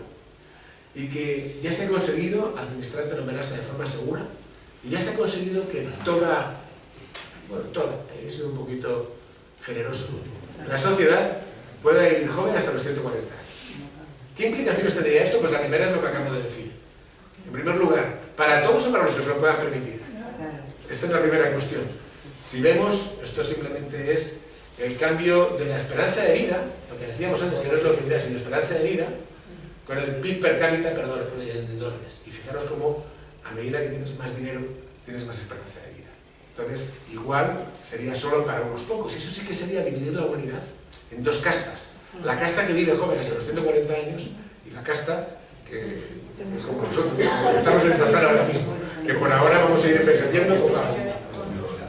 Y luego tendría muchas más implicaciones, que a mí me gusta poner porque son muy bizarras, ¿no?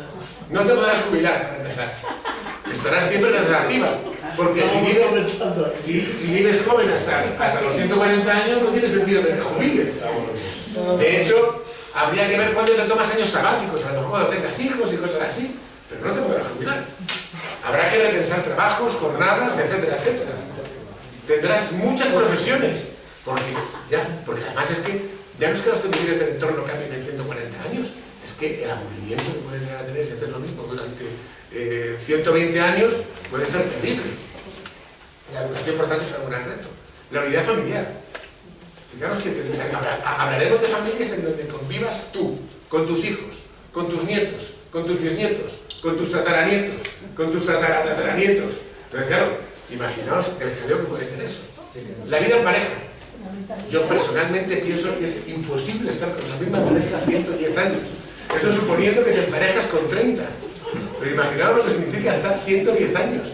Pero claro, es que incluso, y con el mismo sexo o género, a lo mejor te aburres de tu género masculino o femenino durante 110 años. Entonces, esto cambiará mucho la vida familiar. Pero fijaros además las mezclas intergeneracionales. Claro, tú cuando tengas 110 años, tendrás un cuerpo de 40. Y a lo mejor resultas atractivo y te emparejas con alguien de 30 o de 40 que tenga el mismo cuerpo que tú. Por tanto, no será ningún disparate alguien de 110 años emparejado con alguien de 40. Y aquí sí que puedes mezclar sexos como te dé la gana. Bueno, por tanto, pierdes la noción del ciclo vital. Ocio, desarrollo personal, estudios, trabajos, ¿cómo plantearías tu vida si tienes 140 años? Demografía, ¿cómo afectarías a la demografía? En fin, hay muchos efectos conectados que evidentemente son interesantes. ¿Cuándo será posible rejuvenecer y vivir hasta los 140 años? Pues hombre, no soy capaz de dar respuesta a esta pregunta. Yo no creo que vaya a pasar, sinceramente. Yo no creo que esto vaya a pasar en los próximos 40 años. Yo creo que va para más largo. A mí me gustaría que pasase en los próximos 40 años, porque de la misma manera que Harrison Ford, por inteligencia artificial, se ha rejuvenecido en la última película de Indiana Jones, yo le he pedido a la inteligencia artificial cómo sería yo, este soy yo ahora, cómo sería yo dentro de, yo tengo ahora 61 años, cómo seré dentro de 20 años, cuando tenga 81. Y me ha dicho que seré así. Y efectivamente, envejecer no mola, o sea, yo prefiero quedarme como estar aquí. O prefiero ya puestos a volver a tener 40 años, que es efectivamente lo de morir joven a los 40 años, pues fantástico. Bueno, pues esto es, ¿no? Al final hemos hablado un poquito, simplemente hemos soltado una serie de cuestiones sobre neurociencia sobre entrelazamiento y superposición cuántica, sobre genética, sobre inteligencia artificial, pero no podemos olvidarnos que habrá tecnologías dominantes, puertas de atrás y fuerzas reactivas. ¿Y vosotros qué pensáis? A partir de aquí, pues, debatimos, si queréis.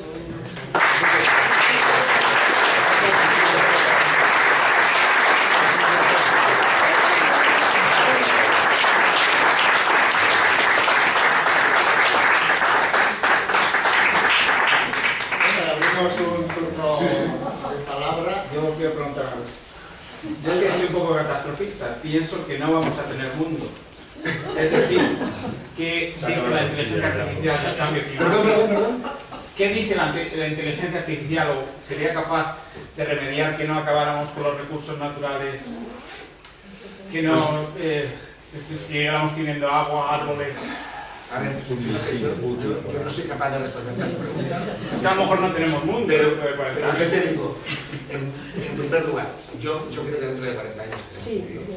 Creo que a mí me parece que efectivamente todo lo que tiene que ver con la ecología, con cuidar en este caso nuestro mundo, con el cambio climático, o sea, yo soy todo lo contrario menos negacionista del cambio climático, creo que es un riesgo muy importante y creo que es un riesgo, efectivamente, creo que es una fuerza reactiva de lo que veíamos antes, creo que es una de las cosas que nos puede cambiar las reglas del juego. Estoy muy de acuerdo contigo, pero nos puede cambiar las reglas del juego no tanto por el catastrofismo de que el mundo se acabe, sino porque de repente tengamos una serie de catástrofes que, como suele suceder, fastidien a los menos prudentes, por decirlo de alguna manera, ¿no? Y entonces, de repente eso te lleve a desequilibrios en el mundo que puedan ser, pues puedan meter en algún tipo de cataclismo, más que catástrofe. Cataclismo me refiero a guerras o a, en fin, cosas de este tipo. Una cosa que es importante, y simplemente para hacer un apunte, es cuando decimos que nos estamos cargando el mundo, con esa frase yo estoy completamente en contra. O sea, al mundo no hay quien se lo cargue, y mucho menos el ser humano. O sea, nosotros estamos cambiando el mundo de tal manera que va a ser muy negativo para nosotros. No sé si me explico. Para los seres humanos. Es decir, en el mundo, si nosotros seguimos con el calentamiento global y con todo este tipo de cosas, los más perjudicados van a ser nosotros. Va a haber otras muchas especies que van a ser muy favorecidas. Pero efectivamente nos vamos a cargar el mundo para el bienestar de los humanos. En ese caso sí, ahí estoy completamente de acuerdo. Bravo. Sí. Sí, yo creo que esto es una... bueno, muchas gracias por tu brillante exposición. Me ha encantado de la soberbia, porque es verdad. Se nos olvida lo multiescalar que es el universo y el mundo, ¿de acuerdo? Creemos que somos los dueños de absolutamente todo. Recientemente se ha descubierto también el tema de la disonancia cognitiva, ¿no? Es decir, todo aquello que va contra lo que nosotros pensamos que deben ser las cosas nos produce una manera de rechazo y por tanto de imposibilidad de ver un poco más allá, ¿no? La bioprogramación que considera el ser humano y la tecnoprogramación, ¿no? Ya sabemos que lo tecnológico ha sido ensamblado, son minerales ensamblados, ¿verdad?, por una sabiduría superior que somos nosotros. Y nosotros somos una bioprogramación ensamblada por inteligencia, por una inteligencia superior que todavía no nos ponemos de acuerdo cuál fue, ¿no? Entonces yo pienso que en estos momentos, nosotros los que tenemos 60 años, Perdona, nosotros... Los que tenemos 60 años, los baby boom que nos llaman, ¿no? Sí. Estamos siendo tapón, un absoluto tapón, porque no nos lo creemos, porque no nos lo queremos creer, de todo lo que puede ser el progreso y la innovación, ¿de acuerdo? Porque sencillamente va contra nuestra manera de haber sido educados. Esto es verdad, esto nos cuesta. Es decir, nosotros fuimos educados en los años 70, en los años 60, y este mundo es absolutamente distinto, el que viene mucho más.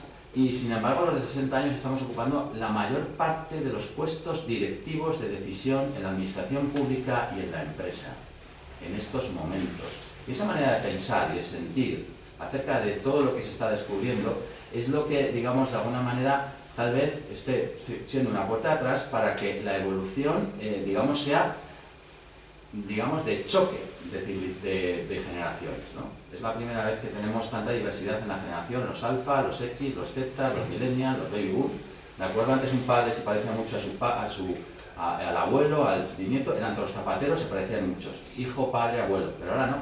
Y entonces pienso que este análisis que acabas de hacer tiene que poner en relación estas dos cuestiones, lo que te he planteado, es decir, la resistencia que está habiendo de las clases de poder, los baby boom, a lo que está ocurriendo, no nos lo creemos, por disonancia cognitiva, punto. Y además no nos acercamos a creérnoslo, ¿de acuerdo? Y creo que eso tenemos que planteárnoslo porque parte del enfrentamiento que está habiendo y que estamos notando ahora mismo en la sociedad viene de nuestra negativa a abrir los ojos.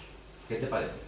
No, creo que tienes muchísima razón en lo que estás diciendo. A mí me parece que, y es un tema, evidentemente, que no está aquí puesto, pero que es un tema de una relevancia brutal, y es, no sé si llamarlo conflicto intergeneracional, pero desde luego lo que sí que es una perspectiva de la realidad diferente, intergeneracional.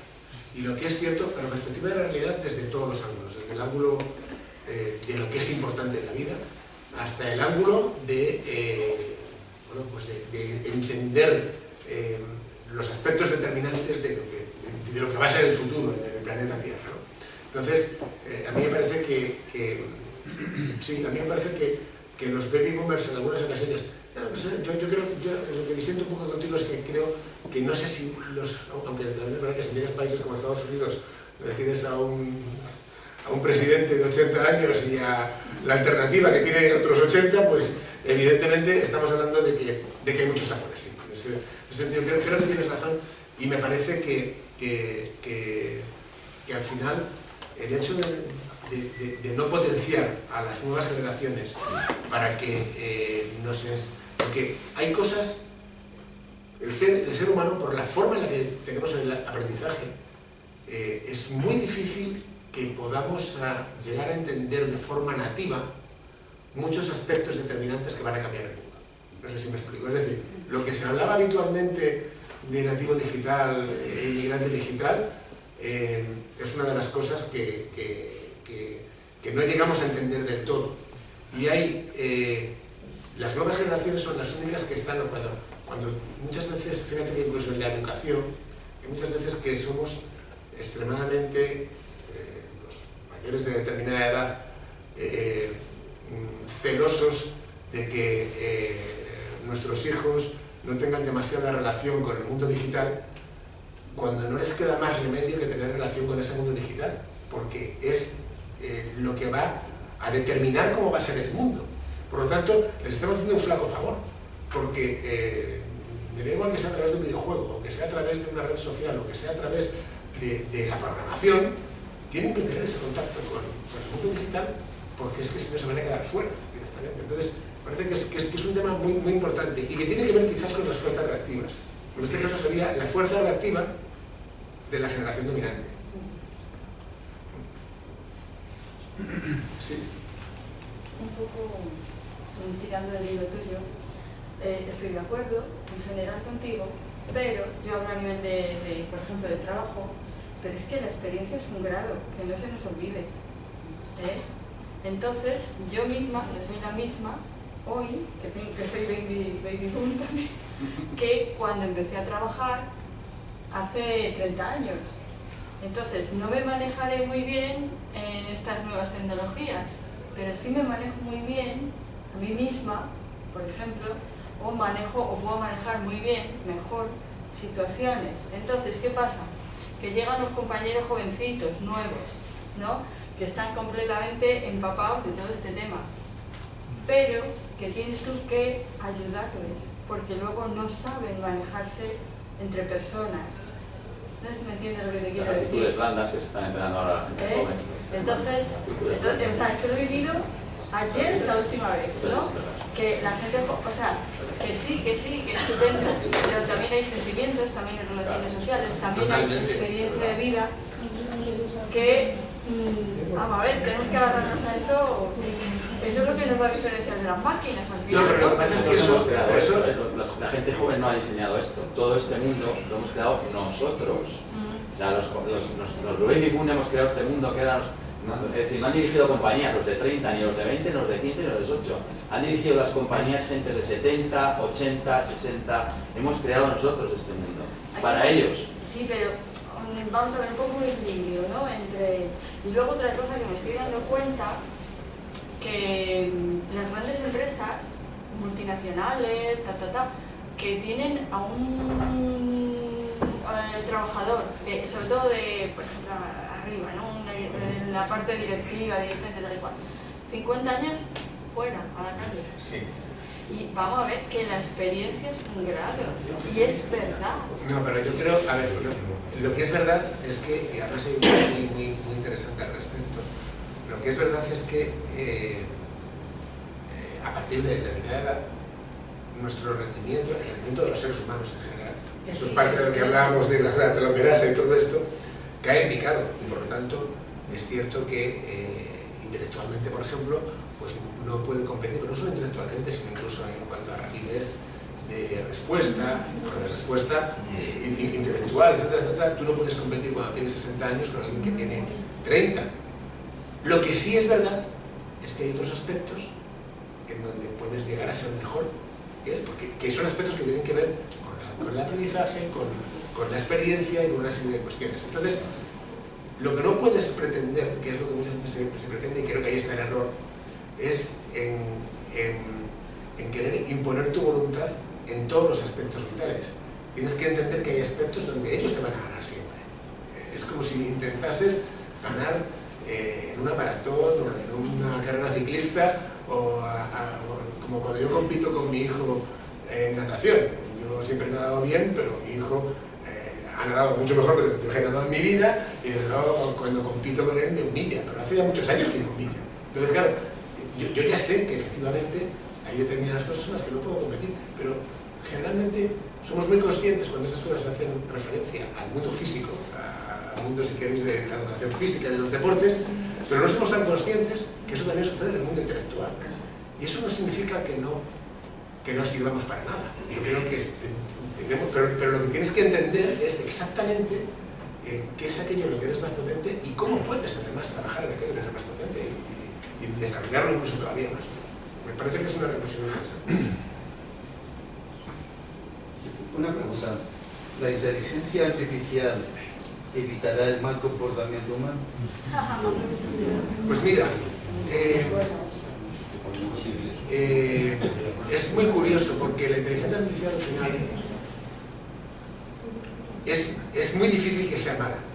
Bueno, para empezar, punto número uno, es muy difícil que sea mala porque si tú en el sistema de recompensa, cuando tú estás programando una inteligencia artificial, el sistema de recompensa empiezas a poner una serie de filtros para que jamás sea mala, nunca será mala.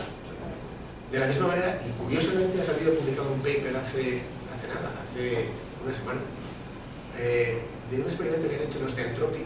Anthropic es una empresa a seguir, es una empresa, os la recomiendo. Anthropic es una empresa que han fundado varios muy cualificados ex OpenAI, los de ChatGPT. Se marcharon de ChatGPT porque dijeron que ChatGPT estaba yendo por unos derroteros que les parecían demasiado atrevidos. Y entonces ellos, que son muy defensores de la ética y todo esto, montaron su propia empresa.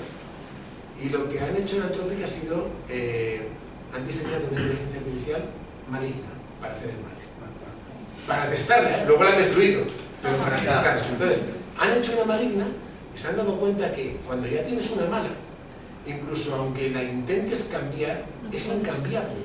Y esto es muy importante. Es decir, si tú desde el principio lo diseñas para ser malo, aunque luego intentes cambiarlo con un reentrenamiento, ¿sabéis? Las fases de la inteligencia artificial es el entrenamiento, el fine-tuning y el alineamiento.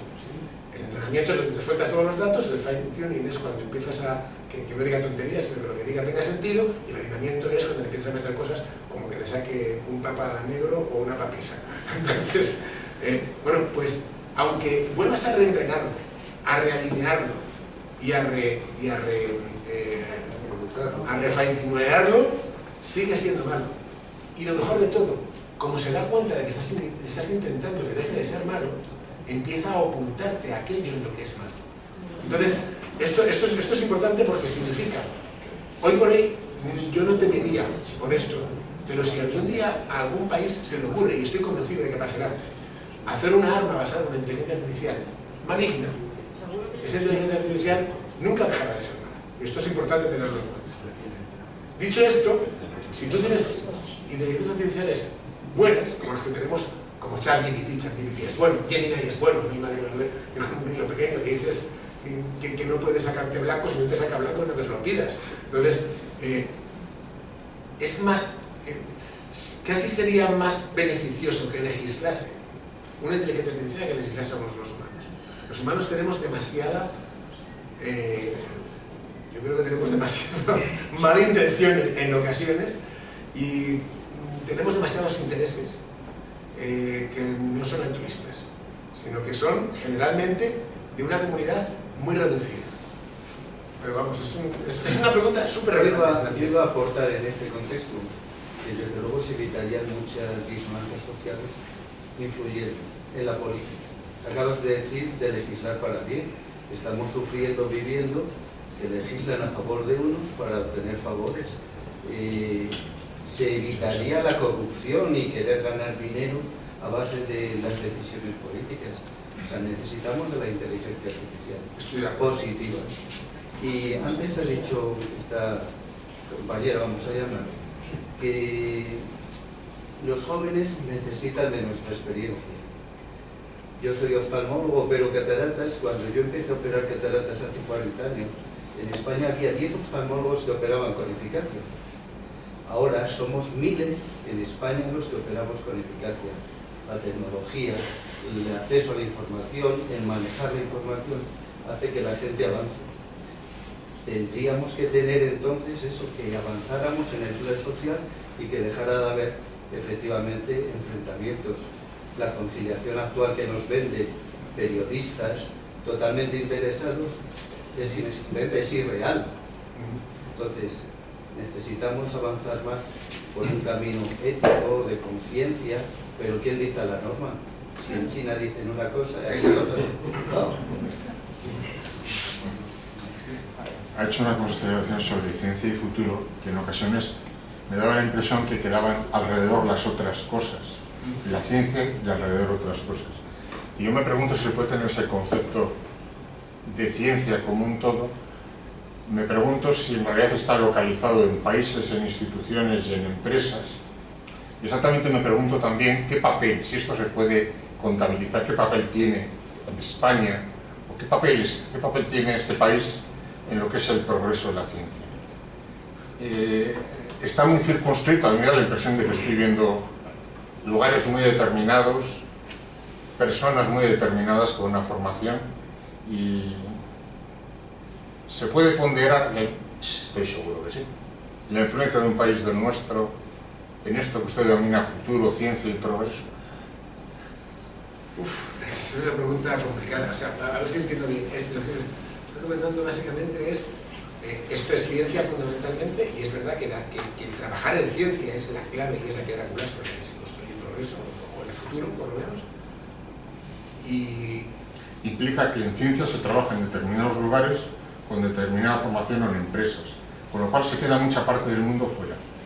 La que no es científica, por supuesto, y la que lo es también por cuestiones geográficas.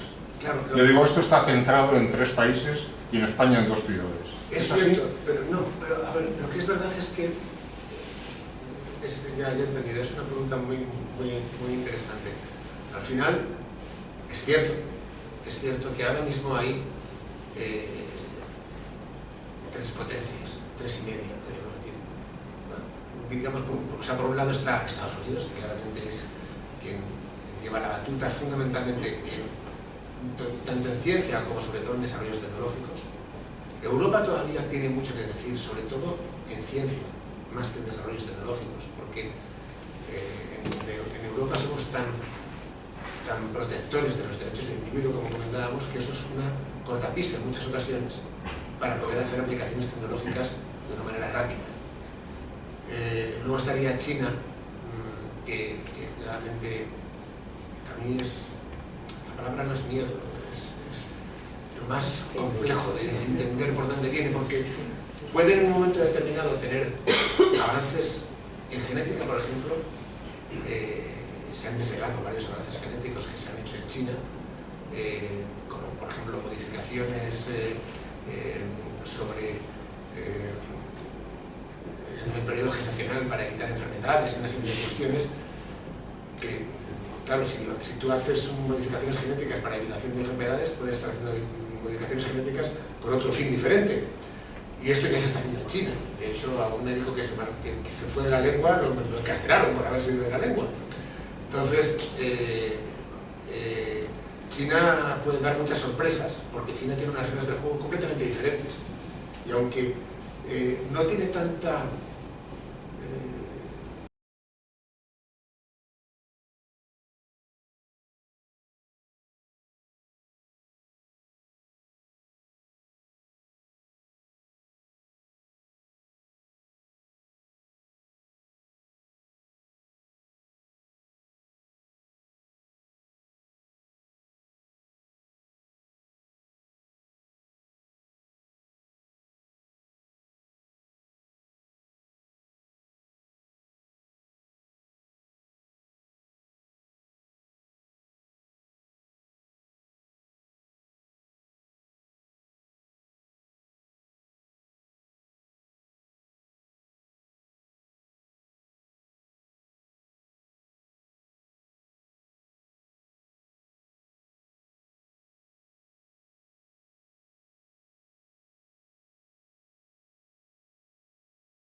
Es decir, el único lugar donde hay jóvenes en el mundo ahora mismo es en África. Es decir, en el resto del mundo ya no hay jóvenes. Los jóvenes, entendiéndolo como se ha entendido en toda la historia de la humanidad, que es que los seres humanos éramos capaces de multiplicar por 2 o por 3, en este caso, el número de personas que poblábamos una zona. Por lo tanto, el número, la típica pirámide de población. El hecho de que la base de la pirámide, que son los más jóvenes, sea mucho más abundante que la punta de la pirámide, que son los más viejos. Eso ya solamente pasa en África.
Yo creo que efectivamente me quedaba por va a haber varias velocidades. Valorar España el tanto por ciento y quién empuja aquí. Una empresa, una universidad, 2 ciudades. ¿Cómo España, por desgracia, estamos siempre atrás en lo que es la investigación, la investigación en este caso científica o de cualquier tipo. Se nos da bien en la aplicación de la tecnología que ya se ha descubierto. Por lo tanto,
quizás no obligar, pero sí en un momento determinado presionar para que aceptes un avance en que la comunidad, generalmente científica, pero a veces política, piensa que tienes que entrar.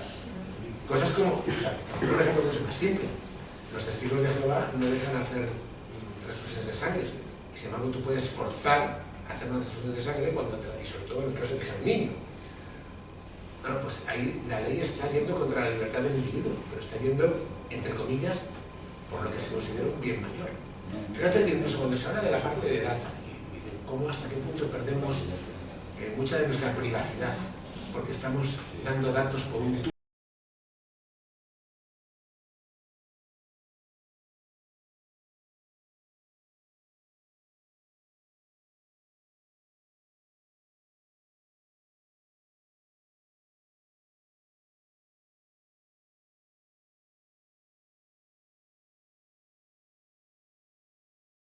Me largo a Argentina, pongo por caso, y allí me renuevo, me empiezo a llamar Manuel Pérez y chico, y nazco de nuevo con otra persona.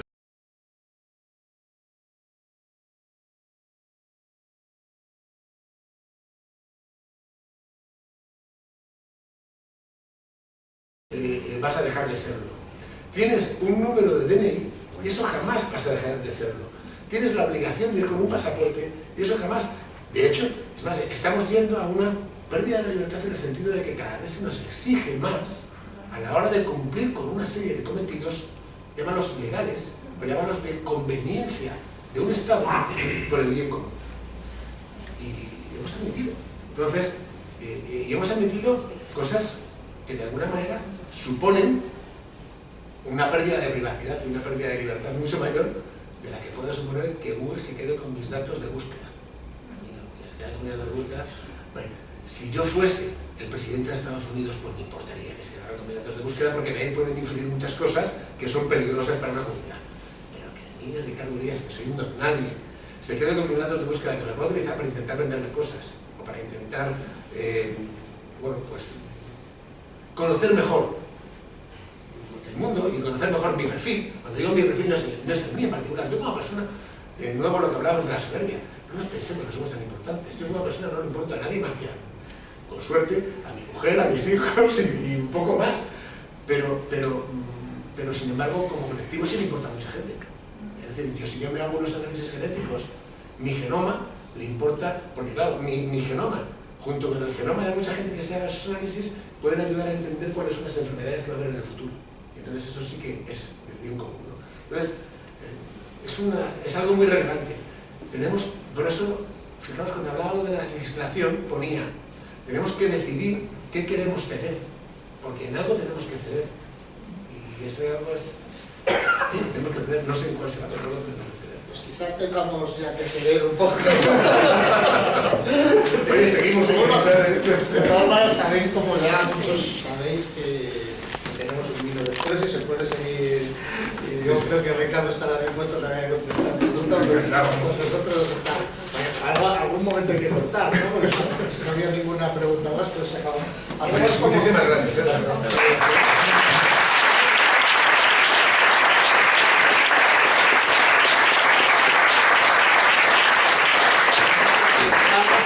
Hemos visto tu disposición y quizás ha sido una de las charlas que ha generado más tertulia, obviamente el tema también. Entonces, te haremos entrega como siempre.